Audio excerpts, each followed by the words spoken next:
So, welcome back, folks. This is the third fan art video for Final Fantasy VII Remake. This one specifically, I am doing Sephiroth. And in this video, I want to explain who and what Sephiroth is in Final Fantasy VII.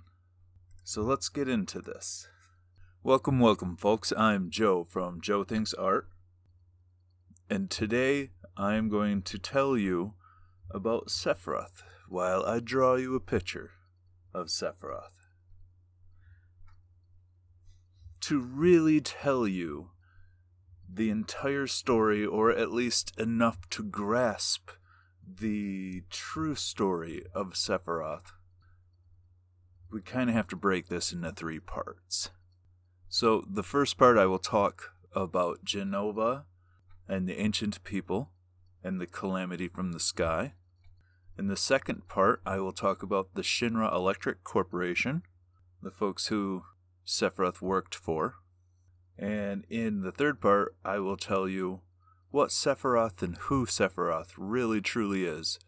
By the time the game, Final Fantasy VII, begins, the events and the story, kind of like in the demo for the remake that's available now, Avalanche and Cloud has joined them.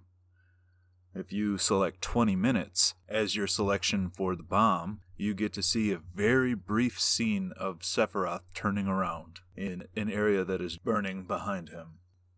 So Sephiroth's story begins around 2,000 years before the events that take place in Final Fantasy VII.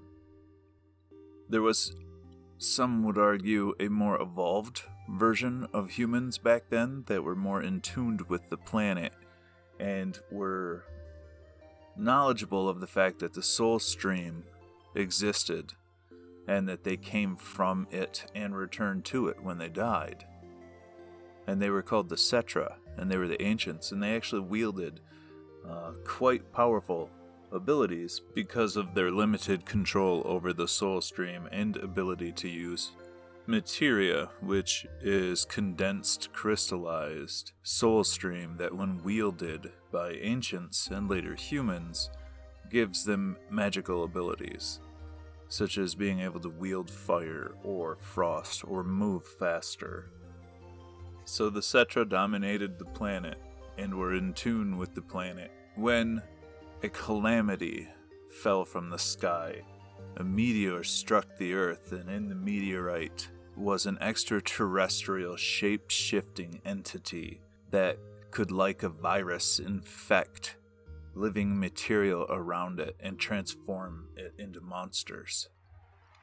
The first thing that it did after it landed in the planet was rise to the surface and psychically scan the Cetra, where it got close to each of them and then transformed them into monsters and made them fight each other. There was a small group of Cetra that resisted and were actually able to contain Jenova, is what they called the extraterrestrial shape-shifting entity. They realized that they had to completely contain the physical body and destroy all of its material there afterwards. Apparently incapable of being killed, containment was the only option. And the Cetra went nearly extinct, accomplishing this. The Cetra that didn't die in the calamity from the sky, many of them lost their connection to the planet, and in their de-evolved state became what would be the human race. And pure blood Cetra slowly and slowly filtered out until the character Aerith, the flower girl in the demo, becomes the last, arguably half-blood Cetra before she is ultimately extinguished by Sephiroth. Jenova, however, the alien shapeshifter from the sky, may have been contained, but she knew all she had to do was wait. Immortal, she nearly needed to sleep until she was eventually freed from the prison that she was placed in. And that fool's errand would fall squarely on the Shinra Electric Power Company. which was a multinational industrial enterprise empire, pretty much controlled the entire world of Final Fantasy VII.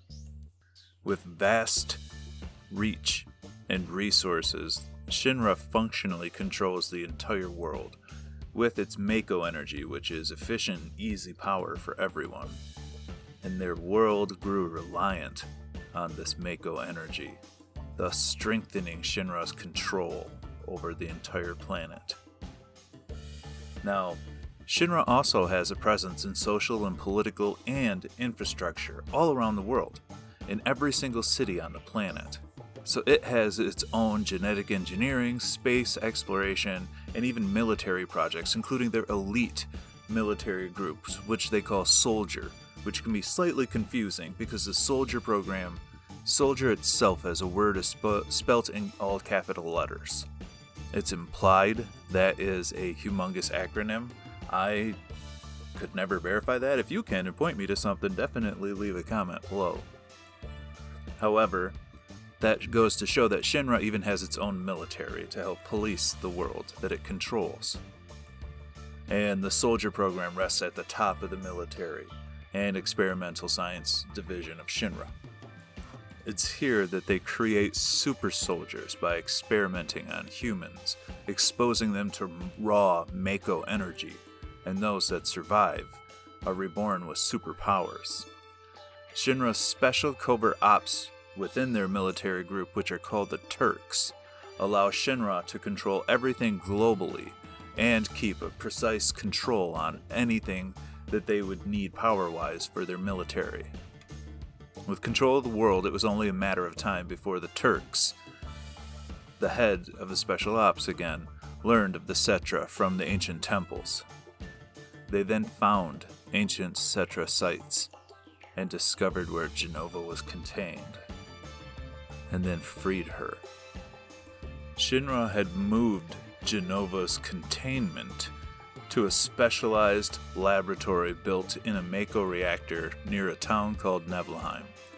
This is actually where many of the main characters grew up, and it's believed Sephiroth grew up there as well, even though he didn't have a childhood similar to anything near what any of the other characters had.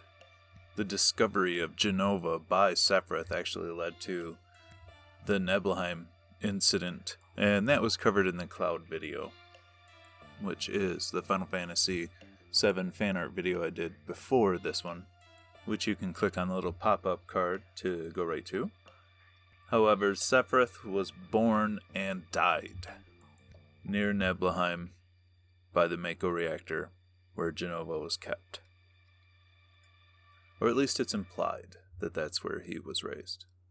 Now, Sephiroth was the greatest achievement that the Shinra genetics program had ever had, and was the head of the Soldier program, with many other living participants of great strength and power. So that leaves the question, who is Sephiroth? Well, by the time that Final Fantasy VII's story begins, Sephiroth is dead. Cloud killed him, remember?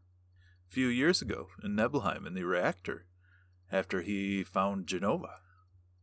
So it isn't really a question of who is Sephiroth anymore, but more a question of what is Sephiroth by the time the game begins, storyline-wise. Because at this point, 5 years has passed, and Sephiroth has become a godlike entity in the soul stream, operating independently of it, yet within it, of Gaia, of the planet itself.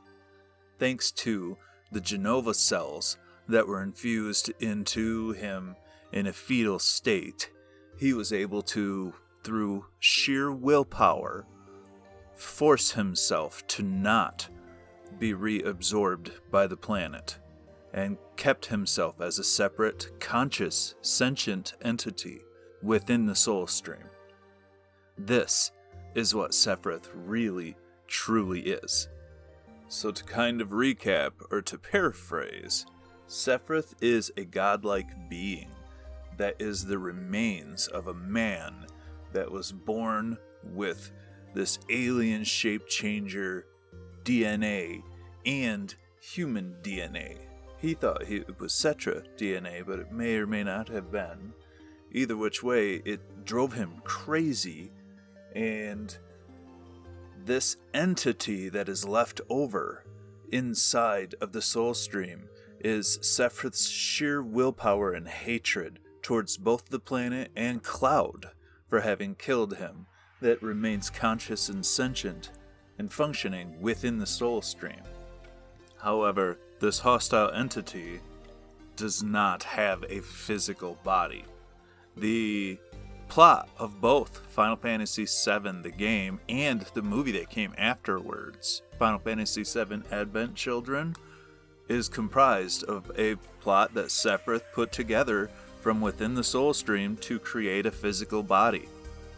In the game and in the movie, he both succeeds partially, but then ultimately fails, generally because he spends way too much time fixated on Cloud, who he hates so passionately.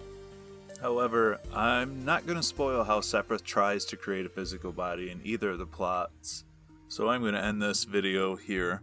If you like this type of content, definitely hit the like button and leave me a comment and maybe a suggestion about something else you'd like to see Final Fantasy related or whatever else. I'm fine with all of that.